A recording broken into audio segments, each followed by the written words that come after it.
What's up, everybody? Welcome to Podcast Now. I'm Alex, and in this video, I want to talk about Like a Dragon, Infinite Wealth, and an article that I actually saw on Push Square, and it talks about the length of the game. It doesn't give a specific number, and you guys know how big I am into the lengths of games. I don't care actually all that much, but for a game like this, considering how massive it would be, I actually would kind of like to know, going in, how many hours of my life, how many days of my life I'm actually going to have to reserve to playing this game. But here's what we got, okay? So you look at the entire franchise, right? And there's some very, very long games. You can look to like the 4s of the world. Yakuza 4, 21 hours for the main story. Yakuza 5 is 36 hours for the main story and 64 and a half hours for the main and extra, all coming from howlongtobeat.com, right? Yakuza 0 is a good one too, right? 31. But then you had our good old friend Yakuza Like a Dragon. Now, this is actually a game I haven't played yet. I'm waiting right before Infinite Wealth, probably in December, January,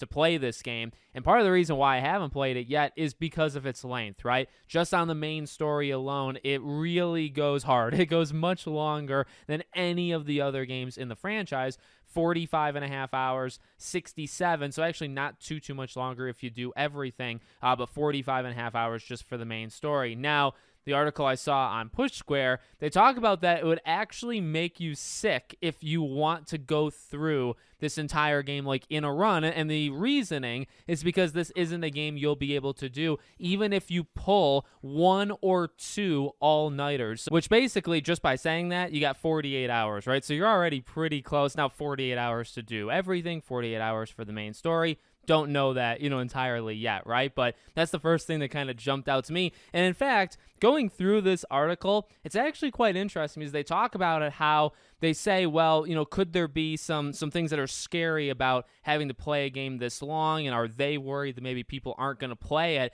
And their answer is not actually to dispel any of that. It's more like, well, we just have to get people excited. So I kind of like that they're not really backing down. Like, they made, and I believe what they call it a monster class game. It is the longest and biggest game they've ever made, like, period, right? So, but instead of, I guess, backing away from that, I mean, obviously they said that, but instead of backing away from it, they say, hey, people might be afraid to play it. People might pick it up and then put it down and not come back to it. We just got to get people excited for it. So, we've seen some of the gameplay of this game, not just like the main stuff, right? But all the stuff you can do like on the side. And yeah, I'm getting ready for this game to be pretty massive. I don't need every game to be 100 hours, but yet again, when it comes to this franchise, like, you have your standard and then you kind of know when they go hard, right? When they go like all in. Like, we just had a game that's in the franchise, but in a lot shorter, right? Shorter fashion, of The Man Who Erased His Name. That game is extremely short